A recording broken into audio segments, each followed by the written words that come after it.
Bismillahirrahmanirrahim. Assalamualaikum warahmatullahi wabarakatuh. Insyaallah pada video pertemuan kali ini, perkenalkan, nama saya Muhammad Hanafi dengan NIM 20059021. Saya akan menjelaskan sedikit materi dengan mata kuliah komunikasi bisnis dengan dosen pengampu Ibu Susi Avanita. Yang insyaallah pada video kali ini saya akan menjelaskan sedikit tentang jenis-jenis komunikasi di era digital. Nah, sebelum masuk kita kepada jenis-jenis, mungkin kita akan masuk kepada apa sih pengertian telekomunikasi di era digital itu. Mungkin untuk definisi, yaitu adanya sebuah basis sinyal elektrik di mana itu adalah sebuah komputer. Nah, jadi di dalam sebuah komputer itu terdapat sebuah sinyal elektrik yang sinyal tersebut bersifat terputus-putus dan menggunakan sistem dengan bilangan binar. Nah, bilangan binar tersebut akan membentuk kode. Kode-kode tersebut berguna untuk mempresentasikan suatu informasi tertentu terkait dengan teknologi komunikasi digital.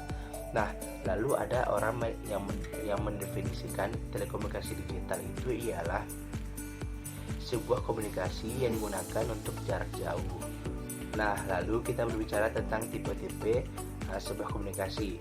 Nah, adapun tipe-tipe sebuah komunikasi itu terbagi dua, yaitu komunikasi sinkron dan juga komunikasi asinkron.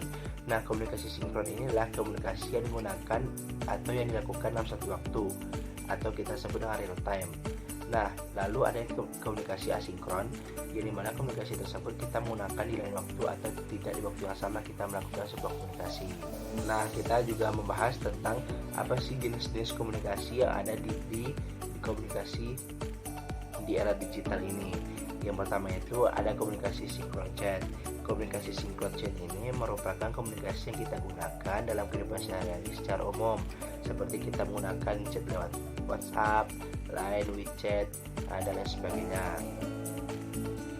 Nah, lalu yang kedua juga ada komunikasi sinkron call, yang mana pada komunikasi ini kita menggunakan bagaimana kita cara mentelepon lawan bicara kita tanpa harus menggunakan kuota internet, karena sini kita basisnya itu call atau teleponan.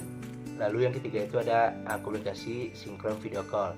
Nah, sama-sama kita ketahui komunikasi sinkron video call ini kita melakukan komunikasi dengan visual juga, dengan audio juga, seperti kita melakukan komunikasi dengan teman-teman kita atau saudara kita yang jauh melalui video call, yang mana di sana terlibat audio dan visual sekaligus. Lalu yang keempat adanya komunikasi asinkron video.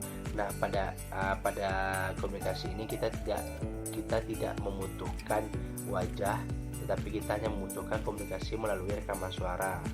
Lalu yang kelima juga ada komunikasi asinkron chat, di mana kita melakukan sebuah komunikasi itu tanpa wajah, tanpa suara, akan tetapi kita melakukan komunikasi tersebut dengan chattingan atau melakukan kata-kata melalui format yang telah disediakan, seperti adanya SMS, chat maupun lain sebagainya.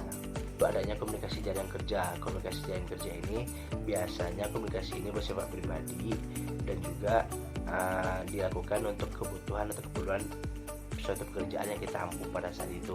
Lalu selanjutnya ada komunikasi kelompok, di mana komunikasi kelompok ini kita melakukan sebuah komunikasi dengan kelompok, entah itu besar maupun kelompok kecil, untuk mendiskusikan atau memecahkan suatu permasalahan. Nah, biasanya ini bisa kita melakukan dengan melalui chat maupun melakukan diskusi secara langsung. Itu yang selanjutnya adanya komunikasi formal. Komunikasi formal inilah komunikasi yang biasa kita gunakan dalam acara-acara formal atau acara resmi. Seperti yang kita gunakan dalam sebuah pembuatan surat pemerintahan, pembuatan surat rapat, atau MOU sekalipun dalam dunia bisnis.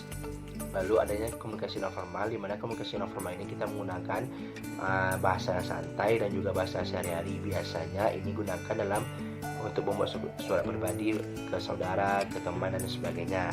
Lalu yang terakhir adanya komunikasi informal. Komunikasi informal ini ialah untuk melakukan komunikasi yang tidak dilakukan secara formal maupun secara non formal, akan tetapi ini bertujuan untuk menjaga kekompakan sosial.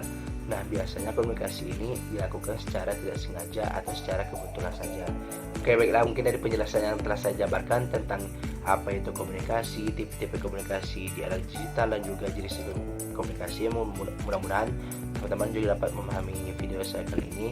Saya ucapkan mohon maaf apabila ada kekurangan. Wassalamualaikum warahmatullahi wabarakatuh.